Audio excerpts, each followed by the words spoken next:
Donc nous, on a choisi personnellement de pas forcément genre suivre à la lettre le fonctionnement de comme interne et comme externe. On fait un peu des deux. Mais l'essentiel, c'est d'avoir tous les points de la com qui sont réalisés à la fin et que la com d'Inspire marche assez bien.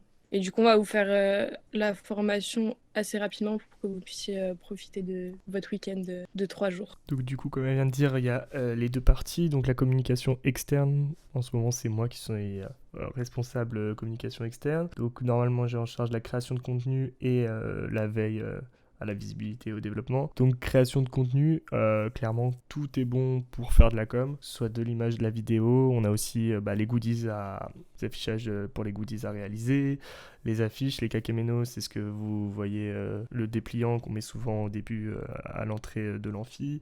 On a aussi les cartes de visite et les affiches, etc. Bref, il y a beaucoup de choses à faire en com, plein de supports différents à utiliser et à réaliser du coup pour Inspire. Ce qui nous aide pas mal, c'est donc la veille à la visibilité au développement pour avoir des idées de quoi faire, etc. Donc en scrutant les réseaux sociaux, voilà, comme j'ai marqué, trouver des inspirations. Hein. On n'a pas forcément mille idées qui viennent, mais en regardant ce que font les autres, etc., on trouve toujours de quoi poster pour maintenir toujours une com toujours renouvelée, etc. Donc on doit suivre aussi l'impact des publications, donc vérifier si pourquoi une publication a moins bien marché qu'une autre, pourquoi elle a mieux marché, pourquoi il y a plus de likes ou alors plus d'impressions écran, moins de clics, etc. Donc ça c'est des indicateurs qu'on essaye de prendre en charge depuis cette année pour essayer de voir l'impact en fait de nos coms sur notre public. Et ensuite, on a de la veille événementielle, donc c'est se tenir au courant voilà, de tout ce qui va se passer. Donc on a eu toute une période Covid où il n'y avait plus ça, mais maintenant ça reprend petit à petit. On a déjà commencé à participer à des salons ou à des conférences voilà, ou des congrès. Donc je pense au... Oui, qu'est-ce qu'il y a Valentin? Tu lèves la main. Ouais, tu parles de création de contenu, de vidéos, et du coup, est-ce que vous avez déjà fait des vidéos promotionnelles un petit peu qui me présentent un peu l'équipe Inspire ou des trucs comme ça? Alors on a fait ouais sur Insta, tu pourras check, il y a la présentation vidéo Canap, je crois elle s'appelle, qui présente voilà tous les pôles. Genre il y a un responsable de pôle qui s'exprime pour expliquer ce qu'ils font, etc. Mais là je pense, bon on reviendra dessus après, ce qu'il va falloir développer c'est plus le business plan, le plan de com à vocation business pour parler aux entreprises directement. Parce que là sur Insta on parle plus, enfin c'est ce que va vous présenter Agathe juste après, donc je vais pas spoil. Ça fait une transition toute trouvée, merci. Donc du coup, ouais, pour ce qui est de la com interne, donc ça porte surtout sur le community management. Donc ça va être la gestion des réseaux. Donc tout ce qu'on va poster sur les réseaux ou les stories Insta. Donc pour entretenir notamment les relations avec les autres juniors entreprises. Donc en repostant leurs stories ou en commentant, en likant. Donc ça va permettre de toujours rester actif et d'avoir le plus de visibilité. Tout ce qu'on poste sur les réseaux, on va suivre un process précis. C'est-à-dire que ça va passer d'abord par la Cali, donc il va vérifier qu'il n'y a aucune faute d'orthographe, que tout est cohérent. Et ensuite, ça doit être validé par le BR avant d'être posté sur tous les réseaux, à part pour les stories Instagram. Les stories Instagram, en général, on peut les poster sans trop de problème. Donc, comme l'a dit Louis, chaque réseau enfin, cible un cercle en particulier. Donc on va avoir Facebook qui va plutôt être pour les étudiants et pour le public. Parce que par exemple sur Facebook, on peut notamment poster sur TSE les gros spams, donc ça va être surtout axé TSE. Mais sur la page Facebook, c'est vraiment surtout les étudiants de TSE et quelques juniors entreprises qui nous suivent, mais pas énormément. Sur Twitter, c'est pas mal le mouvement de la CNJE et quelques étudiants, mais on est beaucoup moins actifs sur Twitter que sur les autres réseaux. Tout ce qui est Instagram, c'est là où on est quand même le plus actif. C'est-à-dire que pour tout ce qui est la vie de tous les jours de la JE, dès qu'il y a un événement, une formation ou quoi, on va forcément poster une story. Et c'est là où on a le plus de posts également. Donc là, ça va être vachement axé JE, enfin autres JE, donc par exemple nos partenaires ou les étudiants de TSE. Et ensuite, il y a LinkedIn qui va être vraiment axé client et mouvement CNJE. On a également dans la com interne, c'est aussi pour la gestion donc, des mails et des DM. Donc sur Instagram, on va recevoir pas mal de messages, par exemple d'autres JE ou de clients qui veulent faire... oh non, clients qui veulent faire une étude, c'est plus sur les mails contacts sur le site web. On va avoir pas mal de messages et on va devoir y répondre assez rapidement et être assez actif. On a également une newsletter à faire qu'on est censé faire tous les 2 mois normalement. Donc, qui est censé présenter la vie de la JE, ce qui s'est passé pendant ces 2 mois. Donc, ça représente un compte-rendu de tout notre travail et toute la visibilité qu'on a pu avoir sur ces 2 mois et ce qu'on a réussi à accomplir en tant que JE. Et du coup, donc, ouais, le mail de contact dont je parlais, c'est sur le site web, il y a notre adresse mail et on reçoit pas mal de mails assez régulièrement, donc de clients qui veulent faire une étude en particulier. Donc, ils nous demandent si on a des intervenants qui vont pouvoir travailler sur une étude en particulier. On doit leur répondre assez rapidement ou transférer le mail à Samuel et à Mathias pour qu'ils voient quoi faire avec cette étude. Ensuite, donc comme interne et comme externe en soi, on doit gérer un plan de communication. Donc, on doit normalement le mettre en place au début du mandat en prévoyant à peu près certains postes qu'on va pouvoir faire. Le problème, c'est qu'on ne peut pas vraiment savoir à l'avance quel événement il va y avoir, etc. Donc, il y a des événements qui sont assez réguliers, comme les newsletters ou les passations ou les posts pour les vacances, genre été, Noël ou des trucs comme ça. Mais sinon, ouais, donc un plan de communication, donc ça va permettre de regrouper et donc de prévoir tous les événements, donc tout ce qui est after work, team building, formation, partenariat, newsletter, post.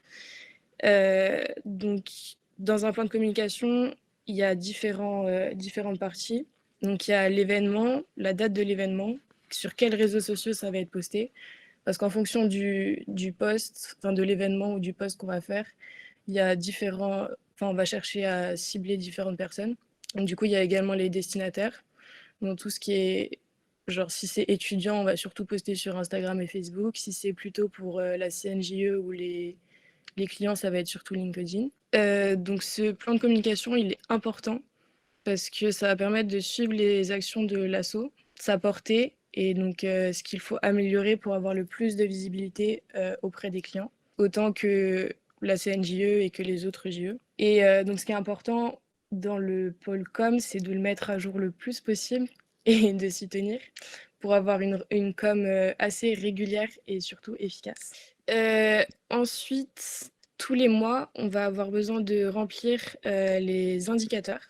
Donc le pôle Caling va nous envoyer un petit message à chaque fois pour qu'on puisse remplir les indicateurs. Donc les indicateurs, ça va être le nombre de posts sur différents réseaux sociaux, le nombre de likes qu'on a eu, le nombre d'abonnés qu'on a eu, et ça va permettre de suivre la progression en nombre d'abonnés. Genre ça va permettre de voir le nombre d'abonnés qu'on a gagné, si on a été assez régulier, parce qu'il y a des mois, par exemple en septembre, avec la rentrée, on a fait pas mal de posts.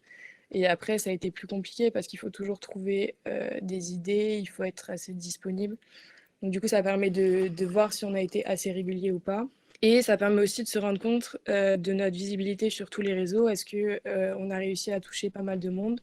Et est-ce qu'on a réussi à toucher autre chose que des étudiants parce qu'on est quand même plus actif sur les réseaux, donc Instagram et tout, que sur LinkedIn. Et du coup, on touche quand même pas mal plus les étudiants que tout ce qui est entreprise et clients. Là, ça le montre assez bien, la progression qu'on a eue, à part sur Twitter, parce qu'on n'est quand même pas très actifs.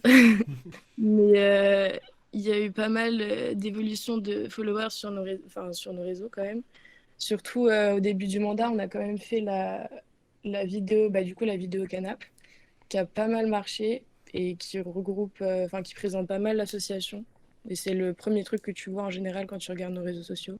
Donc ça a pas mal marché. Et puis ouais, on a eu quand même une bonne progression au niveau des followers. Et on essaye de suivre au maximum l'efficacité de toutes les publications pour voir leur impact et essayer de comprendre pourquoi il y en a une qui a marché et pas forcément l'autre. Il y a eu une question. Vous êtes moins actif et pourtant c'est le réseau, vous avez plus d'abonnés, vous savez pourquoi? Je pense que c'était au tout début. Je crois que c'est le réseau social qui a le plus, où ils ont débuté il y a je sais pas combien de mandats. Genre Insta, ils ont débuté il y a 2 ou 3 mandats. LinkedIn, je crois, c'était pareil. Et voilà. Donc c'est le plus ancien, je crois, des réseaux sociaux que l'on possède. Maintenant, on est plus actif sur Insta ou Facebook. Et on Je- essaye LinkedIn. Mais surtout Instagram, ouais. Ouais, complètement. Chaque réseau a son utilité. Après, clairement, en ce moment, bah, Instagram, c'est ultra en vogue et LinkedIn aussi. Twitter, ça reste utilisé, mais c'est plus pour les réactions, on va dire. Je pense. Mais on publie toujours dessus hein, régulièrement. D'ailleurs, n'hésitez pas à follow. Donc maintenant, on va passer au chapitre sur la publicité. Donc avec un premier rappel sur le cadre légal, je vous rappelle qu'une publicité en junior entreprise doit être transparente et non agressive. Donc transparente sur le statut d'association étudiante à vocation pédagogique. On n'est pas des professionnels, il ne faut pas le cacher à tous ceux qui peuvent être intéressés par notre offre de service. Elle doit être aussi non agressive, donc en ne comparant pas nos tarifs en disant pas que nos tarifs sont plus attractifs que ceux des pros. On n'a pas, du coup, il y a des mots à bannir comme cabinet de conseil parce qu'on n'est pas vraiment un cabinet de conseil, on est une association de loi 1901. Que on n'a pas le droit d'indiquer des tarifs X fois moins chers qu'un cabinet, de donner un prix générique car toutes nos prestations sont faites sur mesure et de travailler avec un rapporteur d'affaires. Mais ça, c'est ce que Rania vous avait expliqué. Néanmoins, la publicité en junior est complètement autorisée. Elle peut prendre différentes formes. Par exemple, des articles de presse. Alors, je crois qu'il y en a eu, mais pas sur notre mandat ni sur le précédent. Le précédent mandat avait fait une interview avec lefigaro.fr sur une émission. Voilà, le rendez-vous PME. C'était le président du précédent mandat qui s'était rendu là-bas dans les studios pour enregistrer. On a également le droit de participer au salon payant ou gratuit. Donc là, on est allé au salon des entrepreneurs. Je ne sais plus comment il s'appelle. Mais Ouais, avec... c'est ça, le salon des ouais, c'est entreprises. ça. Et donc du coup, ça a été l'occasion de rencontrer, de glisser des cartes de visite. C'est organisé par le MENEF, un organisme qui regroupe les patrons de grandes entreprises. Donc ça a été pas mal utile pour glisser des cartes de visite à droite à gauche. Et voilà, on a des trucs qui arrivent avec ces contacts-là. Peut-être une conférence RSE, etc. Et ensuite, il y a quelque chose qu'on aimerait bien mettre en place, mais qu'on n'a toujours pas mis en place, c'est les campagnes d'AdWords. Donc tout ce qui est publicité sur Internet. En tant qu'association, en plus, on a le droit à 10 000 $ par mois, je crois, de publicité Google Ads sur tous les résultats de recherche Google. Ça peut représenter beaucoup, mais en fait, c'est pas énormément. Mais il faut qu'on fasse les démarches pour les obtenir. Donc normalement, probablement vous aurez ces 10 000 € par mois de pub AdWords. Voilà, donc beaucoup de choses restent à faire pour développer nos actions de publicité.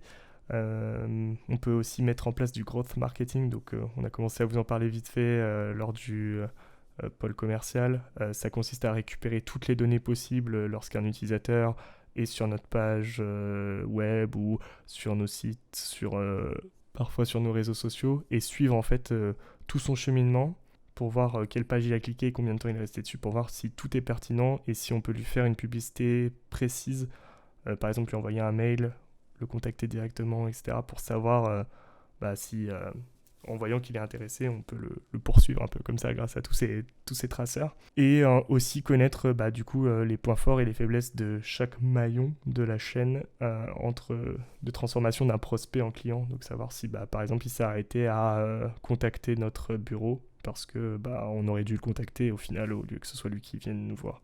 Et je fais un petit clin d'œil pour un exemple de publicité non transparente et agressive, donc notamment le jaune. En vrai, c'est surtout pour vous dire que Inspire aussi a une place particulière au sein des assos de télécom, que même si toutes les pubs ne sont pas forcément bonnes à prendre, certaines nous aident à nous faire connaître auprès de tous les étudiants encore mieux. Donc en vrai, c'est très important la com en interne, juste pour avoir un renouvellement de mandat, etc. Et des gens qui participent à nos events. C'est ultra important. Donc, merci Transpire. Donc, la charte graphique. Donc, la charte graphique d'Inspire, elle est réalisée par un cabinet de graphistes. Et mine de rien, la charte graphique, c'est l'image c'est une image de marque pour une association. Ça va permettre de reconnaître Inspire donc grâce aux couleurs, grâce à la police utilisée ou grâce aux formes. Et également grâce aux vestes, ça reproduit un peu cette charte graphique. Toutes les grandes entreprises ont une politique d'image de marque. Et du coup, ça va donner un argument de plus aux prospects pour nous faire confiance. Donc ça permet de montrer à quel point on est professionnel et que on adapte bien les codes du milieu entrepreneurial. On n'est pas seulement des étudiants comme ça. Donc du coup, la charte graphique, Vous la retrouvez sur le Notion, ouais, c'est ce que j'essaie de ouais, vous on peut le montrer. retrouver directement sur le Notion, donc avec le logo qui est expliqué, Les le, polices, le, ouais, la police, la typographie, les couleurs. il faut Et Pardon. à partir du moment où vous allez rentrer dans Inspire, vous allez devoir télécharger cette police parce que vous allez l'utiliser tout le temps. Et notamment en com pour les newsletters ou pour les Même les posts. chafs sur vos CE ou sur simplement sur vos PowerPoint, etc. En fait, il faut que tout soit lié pour que ça donne cet esprit, voilà, de cette image de marque. Et que, en fait, souvent c'est un peu inconscient, mais on sait que par exemple, cette charte graphique là, c'est Inspire. Donc si on change de police, ça fait pas pro et ça fait pas, ça claque à l'œil, je sais pas comment dire, mais voilà. Ensuite, aussi l'esprit d'équipe, c'est aussi un peu au Polcom de le développer. Donc c'est essentiel pour arriver aux objectifs qu'on se fixe en début de mandat. À Inspire, on garde depuis 10 ans un peu un esprit, un fonctionnement en fait qui se rapproche de celui d'une startup, parce que en fait, tous nos membres sont renouvelés en permanence chaque année. Il y a un transfert de connaissances, mais on apprend pas mal sur le tas, mine de rien. Donc ça fait nous, cette fougue de la startup. Non. Et du coup, c'est une montée en compétences ultra rapide. Au début, on se connaît pas forcément, on n'est pas tous très liés, on vient pas des mêmes groupes de potes, on n'a jamais bossé ensemble, etc. Mais on va avoir des rôles très définis, il va falloir bosser, et c'est là où l'esprit d'équipe est ultra important, que ce soit, et elle se crée un peu partout, mais au niveau des team building, des afterwork, en ayant une vision commune en fait sur ce qu'on veut, sur les objectifs que vous voulez, notamment la moula, très important à Inspire. Et, et voilà, et du coup c'est ce qui va mener votre mandat à atteindre ces objectifs et défoncer tous les indicateurs des précédents mandats. On sera super fiers de vous. Voilà, et donc c'est comme ça, ouais, nous on est parti à Nice 2 jours avec des gens qu'on connaît pas, et trop bizarre, et en fait c'était un Trop cool. super bon week-end.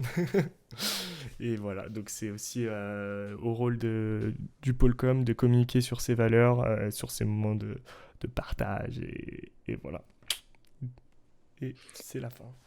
Yes. Du coup, n'hésitez pas à aller nous suivre sur les réseaux et regarder un peu ce qu'on a fait, du coup, notamment la vidéo Canap et pour vous inspirer un peu si vous êtes intéressé par la com déjà. Et puis pour voir un peu ce qu'on fait tous les jours. Voilà, et si vous avez des questions, n'hésitez pas. Si j'ai pas dit sur quels outils on bosse, surtout pour l'instant nous on a utilisé la suite Adobe, mais après ça dépendra de s'il y en a qui ont déjà des skills sur d'autres choses, ou s'il y en a qui partent de zéro. Il y a une question de Diane. Depuis combien de temps Inspire Alors, a le même logo?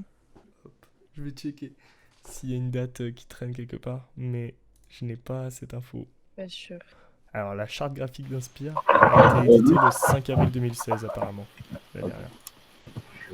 Est-ce que c'est une mise à jour ou la Ouais, ça doit être version, ça. on sait pas encore. Avant, il y avait un autre logo, lui. Ok. Bon bah voilà. En 2016 on Vous a pouvez su. le voir, j'avais une aide extérieure encore. Déjà, j'avais Alban pour tricher. Et en plus, j'ai ramené Eloane pour qu'il me donne les réponses. C'est pas sérieux. Hein. Et j'ai essayé de soudoyer Diane pour qu'elle me mette des points en plus. Donc, si j'ai pas 20, je sais pas quoi faire.